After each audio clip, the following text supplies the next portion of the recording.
बिस्मिल्लाहिर्रहमानिर्रहीम। अस्सलाम वालेकुम।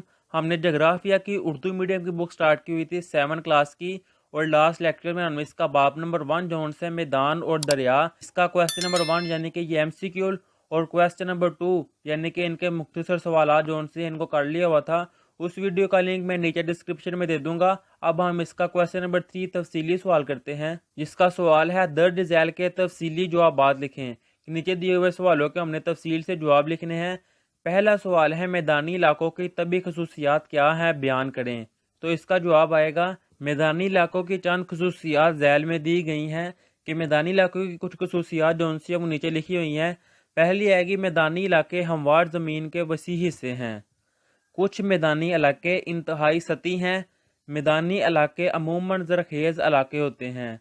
ये आम तौर पर ज़्यादा आबादी वाले इलाके होते हैं। मैदानी इलाकों में घर सड़कें वगैरह बनाना आसान होता है। ये काश्तकारी के लिए मौजू होते हैं। यहाँ तक इसका आंसर था और ये इसका फर्स्ट वाला लॉन्ग क्वेश्चन है। अब आगे सेकंड वाला है मैदानी इलाकों के चंद बड़ी इकसाम दर्ज झैल हैं। इसका जवाब आएगा इनहदामी मैदान। ये मैदानी इलाके लाखों सालों में दरिया, ग्लेशियर और हवा जैसे मुख्तलिफ अवामल की वजह से बनते हैं। कि ये बल जोन से मैदान है, ये दरिया, ग्लेशियर और हवा जैसे मुख्तलिफ अवामल की वजह से लाखों सालों में बनते हैं। ये इस वक्त बनते हैं जब ऊंची ज़मीनें घिस जाती हैं और मैदानी इलाकों के बराबर हो जाती हैं। अब सेकंड वाला है तहवीली मैदान। ये मैदान दरियाओं, ग्लेशियर और हवा के लाए हुए मवाद के जमा होने से बनता है।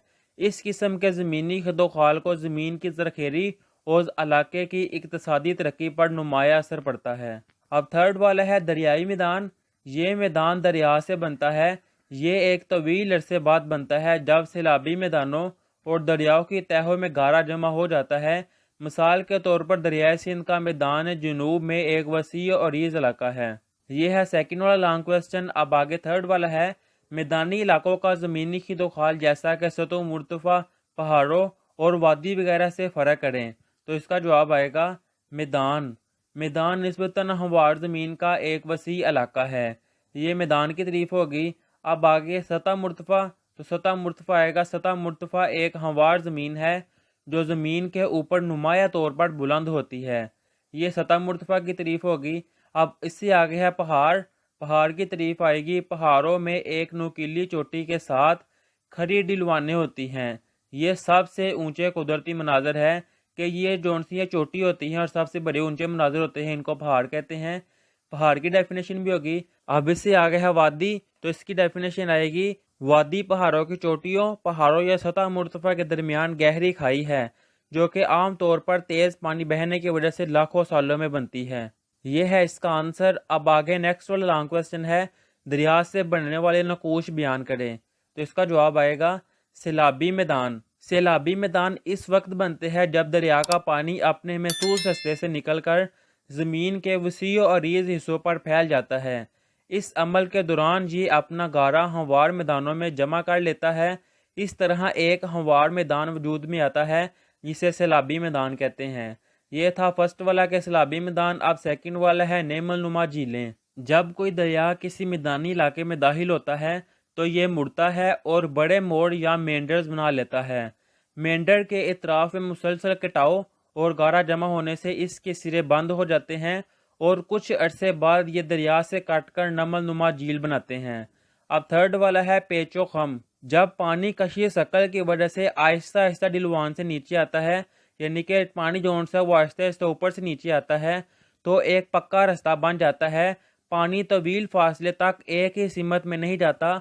ज़मीन की बेकायदगियाँ दरिया को एक लूप में बहने पर मजबूर करती है जिससे पेशो खम बनते हैं। अब इससे आगे फोर वाला है कुदरती बंद। दरिया के बार बार सैलाब से कुदरती बंद बनते हैं। जब दरिया में सैलाब आता है तो सबसे ज़्यादा मोटा मवाद दरिया के किनारों के करीब जमा हो जाता है। ये वक़्त के साथ साथ बंद बनाना जारी रख सकता है। अब फाइव वाला है तकसीम कारियाँ। जब कोई दरिया समंदर के करीब पहुंचता है तो इसकी रफ्तार कम हो जाती है और ये कई नदी नालियों में टूट जाता है जिन्हें तकसीम कारियाँ कहा जाता है। इन तकसीम कारियों की शक्ल डेल्टा के निशान की जैसी होती है, इसलिए इसे दरियाई डेल्टा कहा जाता है। ये था इसका आंसर। अब आगे क्वेश्चन नंबर 5 है दरियाई निज़ाम क्या है, वजाहत करें। اس کا جواب آئے گا دریائی نظام۔ ایک دریا مختلف چھوٹی چھوٹی ندیوں سے مل کر بنتا ہے۔ یہ ندی ایک تازہ پانی کا نالا ہوتا ہے جو ایک بڑے دریا میں داخل ہوتا ہے۔ معاون ندیوں اور مرکزی دریا کا یہ سلسلہ دریائی نظام کہلاتا ہے۔ یہاں تک اس کی ڈیفینیشن تھی دریائی نظام کی۔ دریائی نظام جس علاقے کا احاطہ کرتا ہے اسے بیسن کہتے ہیں۔ یہ ہے بیسن کی اب ڈیفینیشن۔ اب آگے دریائی نظام کے 3 جو سی ہیں وہ طے ہوتی ہیں۔ دریا کے بلائی رستے کی اہمیت۔ دریا کے بلائی رستے کا بنیادی کام کٹاؤ ہے۔ یہ اپنے فرش اور کناروں کو مٹاتا ہے اور چٹانوں کے بڑے بڑے پتھروں کو اپنے ساتھ اٹھائے رکھتا ہے۔ دریا کے اوپروی دھارے یعنی کہ اوپروی تہہ جو سی ہے اس کا میں بننے والی زمینی اشکال وی شکل کی وادی اور آبشار ہے۔ سیکنڈ والا ہے دریا کے درمیانی رستے کی اہمیت۔ دریا کے درمیانی دھارے یعنی کہ دریا کا جو سا درمیان والا حصہ ہوتا ہے، درمیان والی تہہ ہے، میں اوپروی دھارے اوپروی تہہ کی نسبت زیادہ صلاحیت اور حجم ہوتا ہے۔ حجم ان والیوم، اتار چڑھاؤ ہلکا ہوتا ہے اور لیٹرل کٹاؤ نے رستوں کو چوڑا کر دیا ہے۔ یہ اوپروی مرحلے میں ہوتا ہے جہاں دریا اندرونی کٹاؤ کرتا ہے۔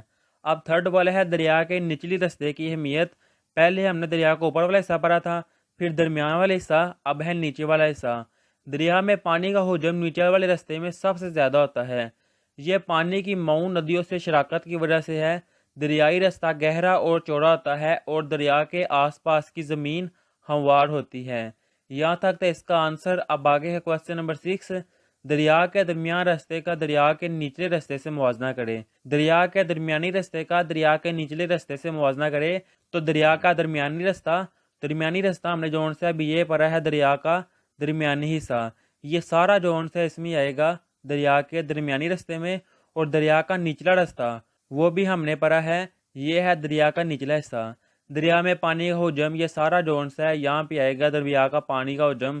بس ہم نے ہیڈنگ کا نام چینج کیا ہے، باقی سارا وہی آنسر ہے۔ یہ تھا اس کا کوسچن نمبر 6۔ اب آگے ہے کوسچن نمبر 7۔ کسی ملک کی معیشت میں دریاؤں کی اہمیت کو بیان کریں۔ اس کا جواب آئے گا معیشت میں دریاؤں کی اہمیت۔ دریا کسی بھی ملک کی معیشت کے لیے اہم ہوتے ہیں۔